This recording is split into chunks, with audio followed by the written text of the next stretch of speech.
مساء الفل يا شباب، اخباركم ايه؟ طبعا انا عارف بقى اللي هيفضل يسف في الكومنتات وداخل يشوط بالين وبتاع. معلش انا واقف عادي، بس احنا شريف نفسي مرة نبدأ بجد عادي من غير.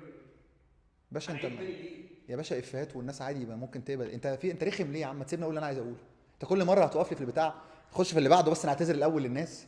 احنا اسفين يا جماعه على الصوت المره اللي فاتت. هنكمل على كده؟ يعني ايه؟ هنعيد ولا نكمل؟ لا هنكمل. احنا اسفين يا جماعه على الصوت المره اللي فاتت. ان شاء الله الصوت المره دي يظبط، والراجل اللي ورايا صوته يكون كويس. ومعلش يا جماعه، يعني انا اول مره يوتيوب فبتعلم يعني. فاعذروني يا جماعه. عندنا النهارده بقى مواضيع لذيذه. ندخل في اول حاجه على السوشيال ميديا، نشوف ايه الاخبار والكلام ده. يلا محمود بيه. تصريحات كده على السوشيال ميديا. الكابتن خالد الغندور بيقول لأحمد حمدي لو عايز تسافر تطمن على نفسك سافر على حسابك. كابتن مين؟ كابتن خالد غندور؟ بالظبط. وشغال ايه كابتن خالد غندور؟ شغال في قناة كده بدون ذكر أسماء. ايوه، يعني هو ولا دكتور النادي ولا شغال ولا امين الصندوق. هو مش فاهم ايه علاقته بان يصرف هو يعني ايه علاقته بالموضوع؟ وباقي اللعيبه على ذمه نادي الزمالك هيروح يعملها على حساب مين؟ لا هو بيقول له إن هو خلاص خف وبقى كويس ونزل الملعب، لو عايز تطمن على نفسك اصرف بقى أنت. لا يا باشا، ده لو شغال في فرحات يا باشا، فرحات هيروح يعملوا له العمليه. لو شغال في فرحات بتاع الحمام وجاله حاجه، ده اعلان بقى الفرحات هيبقوا مأمنين عليه. ده بيهزر يا كابتن خالد. اللي بعده يا عم. طيب كريم حسن شحاتة قال بعد ماتش الاهلي وصن داونز ان قفشه هو اللي عمل التغيير بنفسه عشان كان عايز ينزل يكسب الفرقه. كيمو، انت حبيبي بس ما حصلش يا كيمو. انا بقول لك بقى، انا بجيب لك الخلاصه يا كيمو. الراجل طلب من حسين الشحات، انا بجيب لك من الاخر. من الاخر وانت حبيبي. الراجل طلب من حسين الشحات وقفشه ان هم يقوموا يسخنوا. انا بس المايك هنبقى نعليه. واول لما دخل جون الناس جرت بسرعه عشان تنزل، لكن مفيش حد. هو الراجل طلب منهم يقوموا يسخنوا هينزلوا، فبيلبس الشنكار ومش عارف مين التاني على مهله، وحسين لسه بيغير. قفشه اول ما دخل الجون قال له يلا يا حسين. هم اوريدي كانوا هينزلوا، بس لما الجون دخل وفاضل 7 8 دقايق الناس عايزه تنزل. لكن هو قفشه، هو في حد في النادي الاهلي يقدر ينزل من غير ما يقول للمدرب، او المدرب ما يقولوش انزل؟ صعب قوي يعني. بتحصل في اي حته، لكن النادي الاهلي صعب قوي الموضوع ده يحصل. ممكن يحصل يعني ان مدرب يعني يزوم اللعيب ينزل لوحده كده. لا طبعا في النادي الاهلي. اه لا طبعا. لا طبعا، ولا في نادي الزمالك بالمناسبه. يعني في الانديه الكبيره ما تحصلش يعني. تمام. خش على اللي بعده يا بيه. كابتن احمد السيد مدافع الاهلي السابق اه عنده تصريح كده بيقول ان لعيبه الاهلي المدافعين يعني بتقف غلط، وان صعب الاهلي يروح كاس العالم بالمدافعين دول. بص، انا رامي صاحبي وياسر صاحبي. فانا برضو مش قصدي حاجه الكلام دايما، عشان انا لما كنت بلعب، لما حد بيقول كلام جارح انا بزعل. بس احمد السيد عنده وجهه نظر وتحترم. وانا شايف ان دفاع النادي الاهلي مش في احسن حالاته. وانا شايف النادي الاهلي محتاج 3 4 لعيبه. عشان اكون معاك صريح، محتاج سرد باك. ممكن اقولهم لك. محتاج سرد باك. علي معلول لو مش هتلعبه تجيب باك ليفت جامد، والمفروض ان علي اصلا يلعب، ده الطبيعي. يعني انا شايف ان علي لازم يدخل، وكان قاعد احتياطي الماتش اللي فات. يعني علي سليم صح. تمام تمام. ومحتاج لعيب بلاي ميكر قلنا، لان انت الصفقات كلها عمال تجيب ناس بتجري بتجري بتجري. محتاج اللي يلاعب بقى الناس دي. واحد يكون مش سريع، هو اللي بيصنع اللعب، بيوصل الناس للجون. قلنا امام هو اللي عايز يجيب الجون. طريقه لعب امام ما تنفعش يكون 10، ما ينفعش يبقى بلاي ميكر، لان امام بيفكر في نفسه. 10 ده بيكون لعيب مش سريع وعنده الحلول، وبيقدر يوصل اللعيبه للجون. تمام. طب في كلام على بن رمضان اللي هو جه. لعيب كويس جدا، بس برضه مش 10. لعيب كويس جدا ما اقدرش اقول، بس انا شايف ان الناس كلها تريزيجيه، زيزو، بن رمضان، كلهم شبه بعض. بن شرقي، كلهم في نفس الفكره. انت محتاج حد يلاعب بقى الناس دي. طب انت قلت ياسر ورامي ما قلتش اشرف داري ليه؟ انا بصراحه عشان اكون صريح معاك، انا مش مقتنع. انا مقتنع ان رامي ربيعه وياسر ابراهيم احسن من اشرف داري بكتير. يعني بكتير. يعني النادي الاهلي كان محتاج اصلا حد مع اشرف سوري، مع رامي وياسر. رامي وياسر احسن بكتير من العش، ومن اشرف داري بكتير. تمام. طيب انا عارف ان انت بتحب ميدو. ميدو عنده قرار كده ان هو عايز يجيب مدير رياضي اجنبي. مدير رياضي اجنبي اه لنادي الزمالك. لازم اكيد. مدير رياضي اجنبي. اه بص، انا عندي مشكله بس مع ميدو حبيبي. بس انا بشوف ان انت في مصر لو خدت كل الاسباب وعملت كل الاسباب مش هتنجح. يعني انا بشوفش ان ده مصر. احنا في الكوره مش انت اولا مش عارف هتلعب امتى وتقف امتى والتوقفات امتى وايه بتلغي وايه بتلاعب، معسكرات المنتخب، كل الكلام ده. فانا ميدو يبقى انت بقى محتاج تجيب اعضاء برضو اجانب، وتجيب بقى ناس جماهير من بره، وتخلي كله بقى من بره. ما هو الموضوع مش انا اعتقد. وبعدين في حاجه برضو مضايقاني انا محمود، امتى نادي الاهلي ونادي الزمالك جابوا مدير فني ومنتخب مصر حتى؟ نفسي مره نبقى دوله متحضره في الرياضه، ان احنا نطلع نقول ان الراجل ده كولر ده من 25 ل 27 تعاقد من 25 ل 28. عمرها ما حصلت. كل المدربين يجوا شرط جزائي خناقه، طب يا عم معلش انت اكلت معانا وقعدت معانا، انت حبيبنا والنبي ابو عمو سيب لنا 100,000 دولار، طب والنبي. فالموضوع في مصر حاجه صعبه قوي يا محمود بصراحه. ما وارد المدرب ما ينجحش فالتعاقد يعني يتفسخ عادي. ماشي، ما يبقى انت، يبقى احنا ما عندناش ناس بتعرف تعمل عقود، يبقى انت تحط ده في العقد. كل نادي يبقى عارف النادي الاهلي جايب مدرب بيلعب على كذا وعلى كذا وعلى كذا، ما حققش كذا وكذا وكذا، يبقى في بينا كلام نحطه في العقد، لكن ما تسيبهاش مفتوحه كده. صح. فاهم؟ طيب هو زيزو هيفيد الاهلي لو جه؟ زيزو لعيب كبير، بس ما فيش حاجه اسمها، ما فيش لعيب معاه ضمان، ما فيش لعيب بيروح عارف ان هو هينجح، ما بتحصل يعني، ما فيش. يعني هنري بجلاله قدره راح الدوري الايطالي جاب 5 اجوان، تيري هنري راح الدوري الإيطالي ما لعبش، ما نجحش. يعني رونالدو الوحيد اللي كسر كل نروح له يعني. خلينا في انا بس بفاجئك بالاسئله، انا عارف ان انت ما شفتش الكلام ده. ماشي، ما دي احسن حاجه. في صوره على السوشيال ميديا لزيزو وهو قاعد بيشيش، قديمه جدا. منتشره دلوقتي شفتها. جدا وشفتها. طيب منتشره دلوقتي جدا والجمهور بيقول ان ده زيزو من قريب يعني. نقعد بقى شويه. نقعد. الجمهور يعني جمهور نادي الزمالك منزلها ان هو مش ان هو في نادي الاهلي مش هينجح، وان هو بيشيش يعني مثلا. قاعد بيشيش.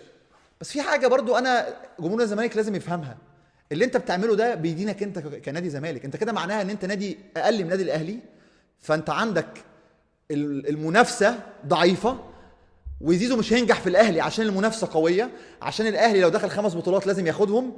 ده معنى كلامك انت كجماهير نادي الزمالك، يعني كجماهير نادي الزمالك انت بتراهن على فشله، معناه ان هو رايح حاجه مش قدها، رايح حاجه اعلى من امكانياته. هو عندك كان الفراري بتاعك، يبقى هو كده عندك اعلى من امكانياتك، فده يدينك انت.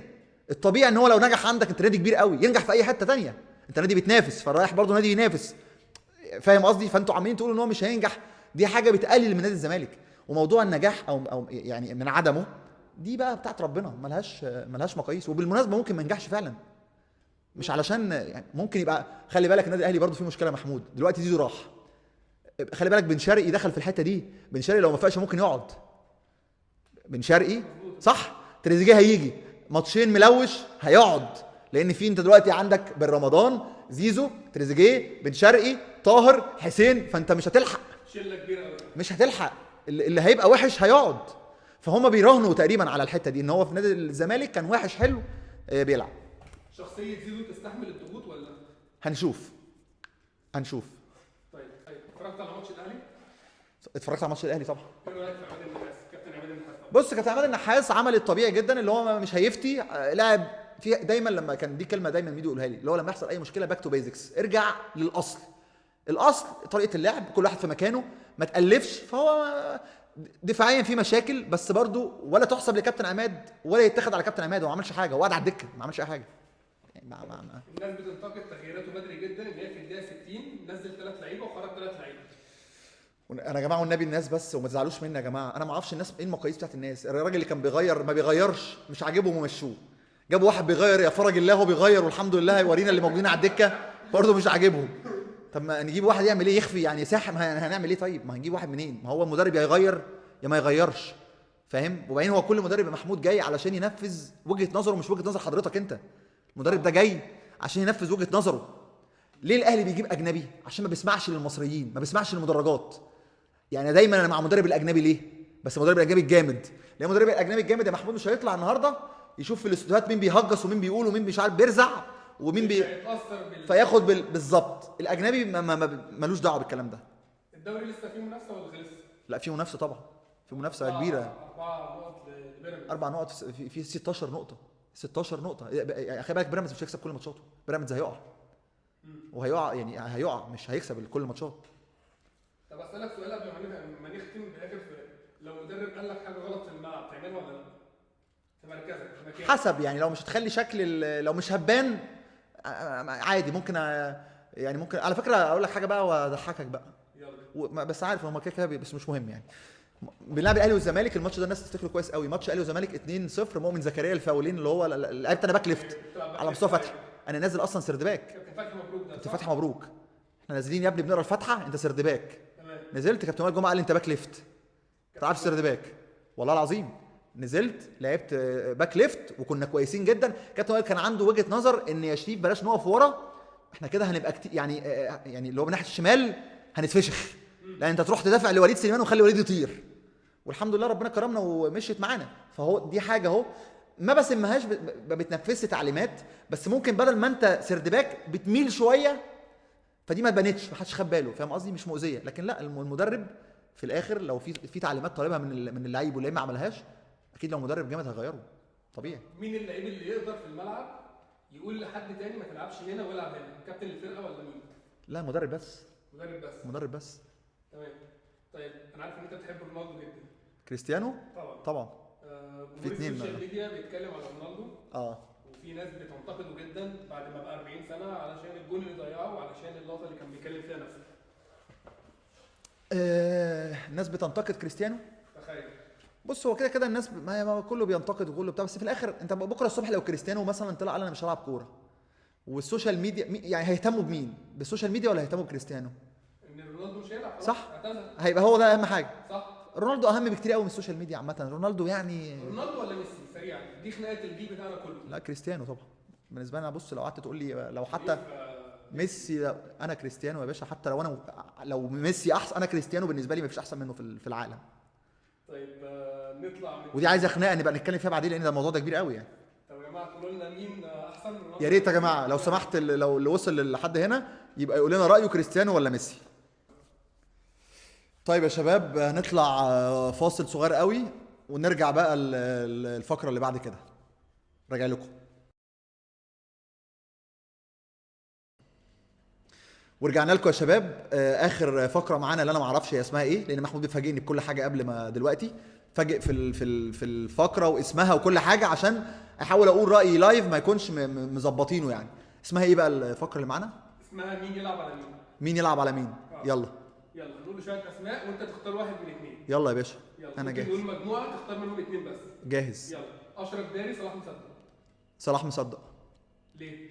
لا صلاح مصدق لعيب كويس جدا، ويحسب نادي الزمالك ان هم جابوه بربع الفلوس بتاعه اشرف داري. انا ويحسب نادي الزمالك على فكره، نادي الزمالك بيجيب لعيبه كويسه جدا على فكره. احسن لعيبه في مصر دلوقتي، احسن لعيبه في مصر كلهم طالعين من الزمالك. زيزو، بن شرقي، امام، الشناوي، بيراميدز، مصطفى فتحي، اوباما، يعني كل لعيبه قصدي اللي في اهلي وزمالك وبيراميدز دلوقتي كلهم زمالك. ماشي. حسام عبد المجيد، رامي ربيعه، ياسر ابراهيم، مرعي بيراميدز. بص خلي بالك من حاجه، مش دايما بقول لك اللي على البر عوام. اسمعني، اللعب في النادي الاهلي ونادي الزمالك مختلف. في فرق لما العب وفي 5 بيتفرجوا عليا، وفرق لما بلعب وفي 100,000 بيتفرجوا عليا. محمود الضغط في النادي الاهلي دايما مش عايز لعيب جامد. ممكن تبقى انت اراجوز تروح الاهلي، لو شخصيتك ما ركبتش مع النادي الاهلي وشخصيه النادي مش هتنجح. فمرعي لعيب كويس جدا، بس هل هينجح في الاهلي؟ ده مش سهله. لكن ياسر لعيب عنده شخصيه، بغض النظر في اوقات كان كويس قوي، في اوقات كان مش كويس، بس لا ياسر انا بالنسبه لي ياسر. طيب مين يلعب على الشيبي في مصر؟ مين يلعب على الشيبي في مصر؟ مفيش حد طبعا. الشيبي احسن باك في مصر. الشيبي ولا كابتن ابراهيم حسن؟ بص انا اصلا حسام ابراهيم يعني مفيش كلام. انا بالنسبه لي ابراهيم حسن طبعا. ابراهيم حسن. طبعا. مين يلعب على امام في مصر؟ على امام عاشور؟ مفيش حد. طيب امام عاشور ولا احمد حسن الصقر؟ احمد حسن الصقر على طول. امام عاشور ولا حسني عبد ربه؟ حسني عبد ربه طبعا. امام عاشور ولا حسام غالي؟ حسام غالي طبعا. الجيل بص ما تقارنش الجيل بتاع كابتن حسن شحاته باي حد. ما تقارنش. خلي بالك في الجيل اللي هو بتاع كابتن اللي هو اللي قبل ده، وفي الجيل اللي هو دلوقتي، وفي الجيل اللي هو بتاع كابتن حسن شحاته. جيل كابتن حسن شحاته ده الكوره في كل حاجه، سرعه، اداء، قوه، حرفنه، متعه، كل حاجه. فالجيل ده الكوره قبل كده انا يعني ما اتفرجش عليها الصراحه. الكوره بعد كده دلوقتي مش بس الكوره من 2006 ل 2010 دي المتعه كلها. امام عاشور ولا محمد شوقي؟ لا ده حاجه وده حاجه. ما انا لو هلعب حسب هلعب ايه؟ 6 ولا 8؟ امام ما بيلعبش 6 يا شوقي. ما انا بكلمك انت لو عايز ديفندر يدافع شوقي طبعا. ماشي. وسام جراديشار. وسام جراديشار السنه دي ارقامه اعلى. وسام انا بكلمك على امكانيات. وجهه نظري جراديشار مموت نفسه. لعيب جامد جدا، لعيب جامد جدا. انا مش معاك في دي قوي. لعيب كويس بس مش شايف مش النادي الاهلي. طيب اختار 2 من 5 دول وواحد هيطلع بره التشكيل. بن شرقي، حسين، طاهر، زيزو، تريزيجيه. تريزيجيه وبن شرقي. بن شرقي يلعب على زيزو؟ بالنسبه لي انا ليه؟ تريزيجيه وزيزو زي بعض، انت محتاج واحد مختلف. بن شرقي يعني انت لو تريزيجيه وزيزو ما ينفعش الاثنين مع بعض، فاهم حاجه؟ الاثنين نفس طريقه اللعب، انت محتاج واحد بيعرف يعدي وبيعرف يتحرك وبيعرف يصنع، وواحد بيجري. فلو تريزيجيه وزيزو، تريزيجيه بالنسبه لي. لو بن شرقي وزيزو، بن شرقي بالنسبه لي. مين يطلع بره التشكيل؟ انت قلت حسين وطاهر؟ حسين، طاهر، تريزيجيه. هطلع طاهر بره. طاهر؟ اه احسن واحد في الماتش اللي فات. بس انا بكلمك بقى في امكانياته كلهم فايقين يعني. ماشي. طارق حامد، محمد شوقي. انا بحب طارق قوي، بس محمد شوقي انا هو شويه عادي. ماشي. عشان انا تعبت الصراحه من براحتك، عليه. براحتك. قول لي يلا. مين ولا مين؟ طارق حامد، محمد شوقي. شونج شوقي. زعل شطار، انت حبيبي، بس انا شونج بموت فيه الصراحه. نصعب الموضوع شويه. يلا. تريكا، شيكا، حازم، بركات. ابو تريكه، كابتن حازم، كابتن بركات، شيكابالا. خلي بالك شيكابالا احرف واحد في الاربعه، بس انا بكلمك لو انا لعيب وهلاعب، انا لو مدرب ومحتاج لعيب، في فرق بقى هنا. انت جاوبت خلاص. انا جاوبت، بس عشان برضو الزملكاويه يعرفوا شيكابالا امتع من ابو تريكه، وامتع من حازم، وامتع من بركات. بس في الملعب كبقى فعاليه ابو تريكه، بركات، كابتن حازم، شيكابالا. بتكلم على الفاعليه بالنسبه لنا. المتعه. شيكابالا رقم واحد في المتعه، ممتع. الاهلاويه مش هيسيبوك النهارده، ماليش دعوه. لا الاهلاويه عارفين ان شيكابالا ممتع طبعا. طيب حسام حسن، كابتن حسام حسن طبعا. كابتن حسام حسن. مين يلعب عليه في مصر؟ لا انا بحب بص، قلت لك حسام ابراهيم، انا دول على جنب بحبهم. مفيش حد خالص؟ ابطال، دول ابطال الفتره بتاعتي في حياتي يعني. كان حسام ده الهيرو بتاع جيلي، هو اللي حبيبني في الكوره يعني. جilberto، علي معلول، سيد معوض، رتبهم لي. جilberto، علي معلول، سيد معوض. سكت ايه؟ ما هقول لك علي معلول لو في الفتره دي كان يبقى يعني ملعلع كده، كان هيبقى احسن من كده، لان الفتره دي لا الباك ليفت ما كانش سؤال هقولها لك بطريقه ثانيه. بركات لو في الفتره دي، بص يا محمود، في فرق. انت ممكن تروح فرقه لو انت 8 من 10 يخلوك 10، وفي وقت لو انت رحت فرقه 6 بياخدوك معاهم. فخلي بالك برضو، هي سلاح ذو حدين. ممكن علي يبقى موجود وما يبقاش، هيبقى جامد بس مش هيبقى مميز قوي كده. في الفتره دي مميز قوي لان مفيش حد، فاهم؟ لكن فتره بركات بركات ما لعبش، مش ما حدش ياخد باله. سيد معوض ما لعبش، ما حدش ياخد باله. متعب ما لعبش، فاهم قصدي؟ لكن دلوقتي علي ما لعبش اهو، الناس كلها واخده بالها. كارثه. واحد من الثلاثه، جilberto، سيد معوض، علي معلول. صعبه دي قوي. ماشي. انا هقول لك بقى بالحب يعني. انا بالنسبه لي علي معلول، سيد معوض، جilberto. تمام. كابتن رضا عبد العال. ويا جماعه دي اراء في الكوره، لو انتم مختلفين برضو قولوا لي رايي. ده رايي في الكوره. يلا. كابتن رضا عبد العال، وليد صلاح الدين. 2 حريف. والله العظيم ما قصدي حاجه، بس انا ما شفتش حتى نص ساعه للاثنين، مش قصدي حاجه. والله ما بهزر. ازاي يعني؟ والله العظيم ما شفت. لا كابتن رضا كان حريف جدا. لا هو انت مش قصدي، كابتن رضا حريف جدا، وعلى فكره وكابتن وليد صلاح الدين حريف جدا، بس انا ما شفتش الاثنين يا محمود. الاثنين كانوا بيلعبوا 10 دقائق. عشان كده حطيت الاثنين في مقارنه مع بعض. هختار كابتن رضا عبد العال. مين يلعب على عصام الحضري في الجيل الحالي؟ ولا حد. الحضري احسن جون في تاريخ مصر يعني ل 20 سنه جايه كمان. احرف واحد في الاربعه دول، محمد زيدان، عبد الستار صبري، محمود عبد الحكيم، شيكابالا. رقم واحد حرفنه. احرف واحد في الاربعه. ما هو في حرفنه ايه، يعني حرفنه خماسي ولا حرفنه متعه ولا حرفنه ايه؟ احرف واحد في الاربعه في الملعب الكبير. طيب انا هقول لك حرفنه ومفيد بالنسبه لي انا. تمام. رقم واحد عبد الستار صبري، حرفنه ومفيد. بعده شيكابالا، بعدين زيدان، بعدين محمود. انا جبتها لك بالافاده، مع ان كمان زيدان ممكن يبقى في وقت افيد من شيكابالا، بس خليها عبد الستار، شيكابالا، زيدان، محمود. مين يلعب على عماد متعب في الجيل الحالي؟ ولا واحد خالص. ولا واحد. انت عشان بتحب متعب. لا وفي حد، انت قول لي. مفيش خلاص بعد عماد متعب والجيل ده خلاص مفيش حد. ماشي. احسن جون في مصر دلوقتي؟ بص ما تقدر، مفيش حد واضح. هقول لك الشناوي فتره، محمد كان كويس قوي، عواد بصراحه كان هايل فتره من الفترات. فانا برضو بس مفيش. مصطفى شوبير فتره، هم كلهم كل شويه يطلع حد، لكن واحد متربع على لا مفيش حد. اجمد لعيب في مصر؟ امام عاشور. مين من الجيل الحالي يلعب مع جيل 2006 و2008 و2010 اللي انت قلت عليه؟ مفيش حد خالص. ولا واحد. ولا واحد يخش التشكيل؟ ولا واحد. ولا واحد. انت عارف يعني ايه ان حسام غالي ما كانش بيلعب؟ ما تكملش بقى. حسام غالي ما كانش بيلعب في الجيل ده. حسام غالي لعب فتره. انت متخيل حسني وشوقي وابو تريكه في نص الملعب؟ سيبك بقى من حسن مصطفى، في ناس جت على فترات. يعني حسام غالي ما كانش بقى. في مين هيدخل يلعب؟ نلعب شويه مدربين. يلا. كولر، فايلر، موسيماني. كولر، فايلر، موسيماني. لا فايلر. ماشي. كابتن علاء عبد العال، كابتن طارق العشري. الاثنين بيدافعوا بس. هما الاثنين بيدافعوا، بيعملوا حاجه جامده قوي بقى. هما انا عارف دايما، انا بس مش عارف دي هتبقى يعني في حاجات.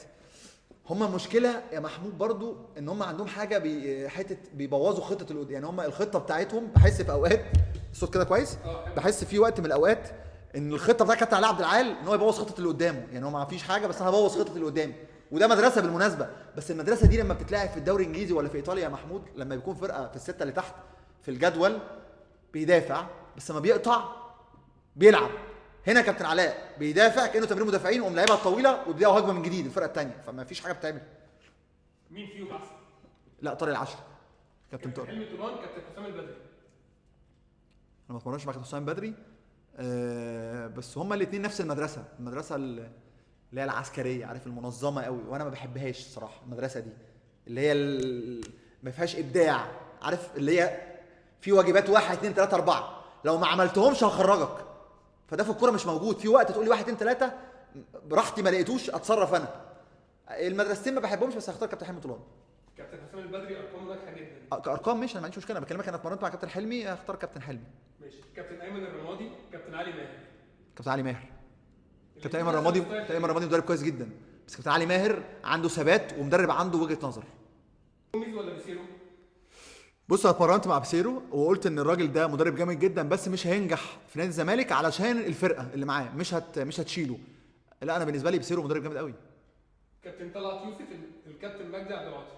كابتن طلعت يوسف برضو من المدرسه اللي انا ما بحبش المدرسه اللي هي العسكريه المنظمه قوي دي بتنجح فرق وكل حاجه، بس انا اميل اكتر لمدرسه كابتن مجدي عبد العاطي بصراحه. اخر واحد معانا الكابتن رضا عبد العال، هو احسن من مين في دول؟ يا لهوي يا لهوي يا لهوي.